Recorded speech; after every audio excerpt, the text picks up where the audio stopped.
Hey guys, April 22 here today, Wednesday, and it's raining. It's sort of raining. I think we're in for 2 weeks of it. So this is the one you want to stick around for. This is 1961, so this one's wild. I haven't even looked at these. I just grabbed some out of my bin, so I don't have these all don't have any ideas or anything on them.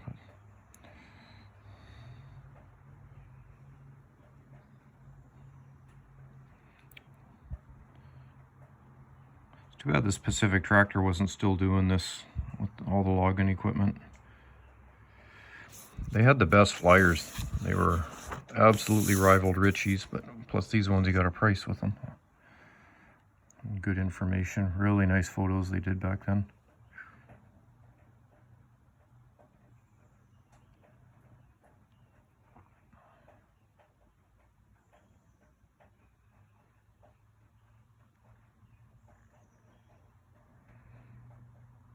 This one I put a question mark. In 1992, my dad and I bought a D7F. This one doesn't have the serial number, but that one is just hauntingly too, every little thing on it is just too familiar. So I think that was our machine.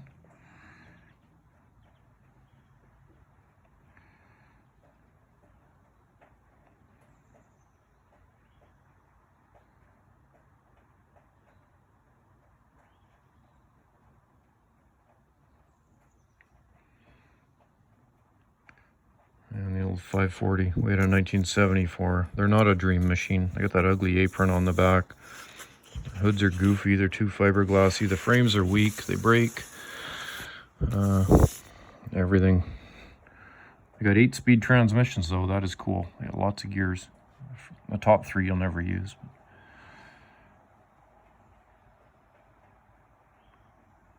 These are great pictures.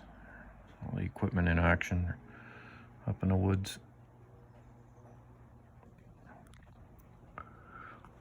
That was a company called May Trucking. They were huge. Can't remember how many tower sides they had, but it was a ton. It might have been 9 or 10 or 11.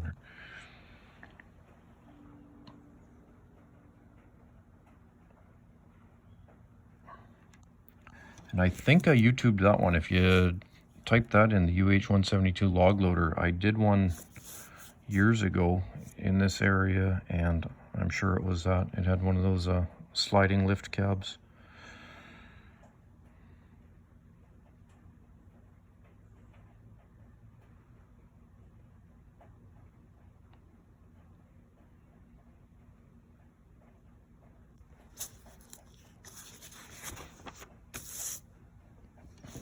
Wish I hadn't cut that out. I liked that truck so much. This P9, I cut it out and kept the picture, but I don't know where that ever went. It was 25 years ago.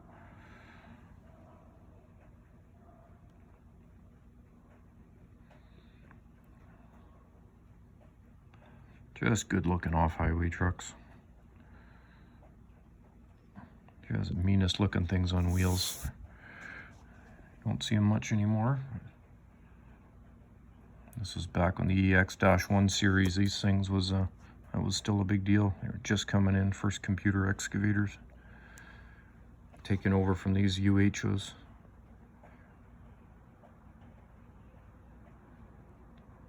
They were something else, those -1s. They really were in a league of their own at the time. Going from Armstrong floor-mounted and lever machines to that, full hydraulic, electronics.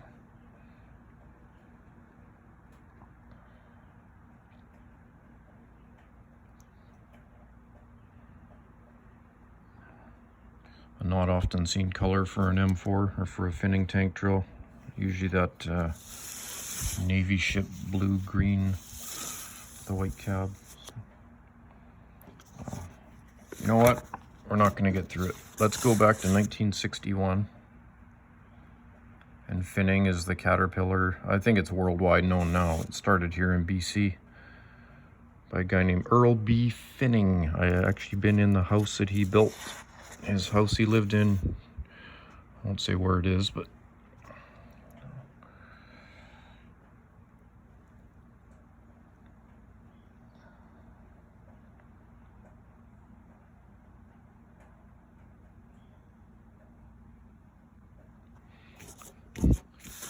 being that this was 1961, this was all current equipment at the time, all ready to go back into the market again.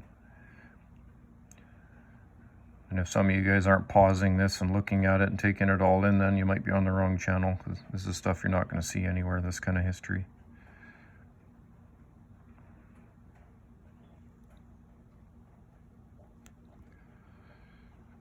Now we don't have serial numbers, which probably doesn't matter.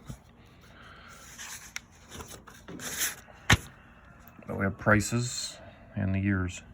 And for early 60, 61, gives you an idea what the economy looked like back then, what it took to buy an old dozer.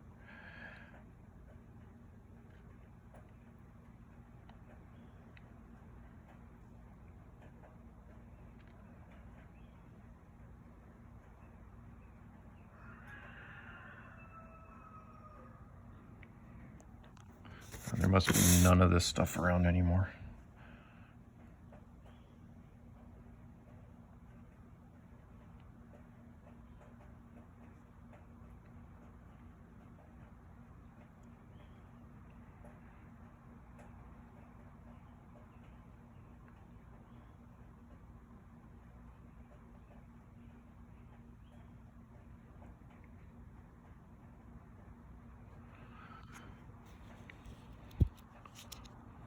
Pretty small dollar amounts for today's dollars.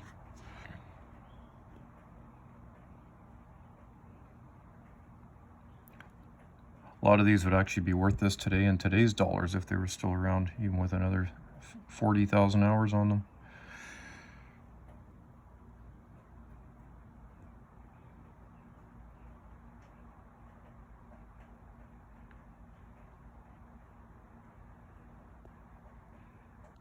And these Deere 440s here, it shows that was their little crawlers. The yellow industrial ones. Or are they green? I'm going to get in trouble there.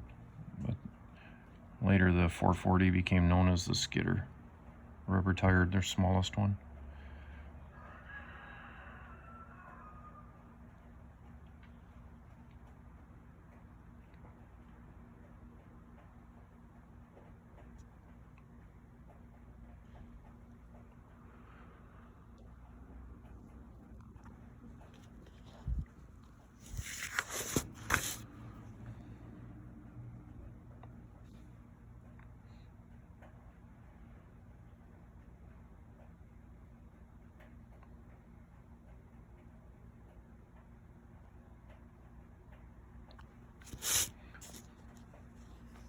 Power plants a little quicker.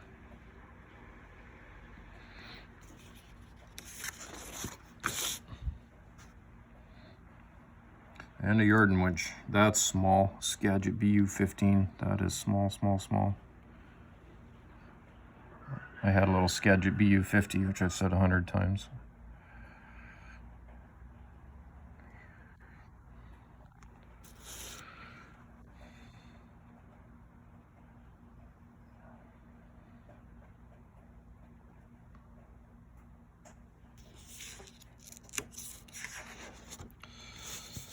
And that's what the mail would have looked like back in the day. So 1961 from Finning in Vancouver.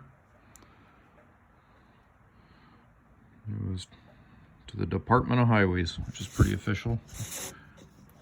And these were branches. Chilliwack's long gone. Probably some of those are still around. Penticton's gone. All right, we're good for now.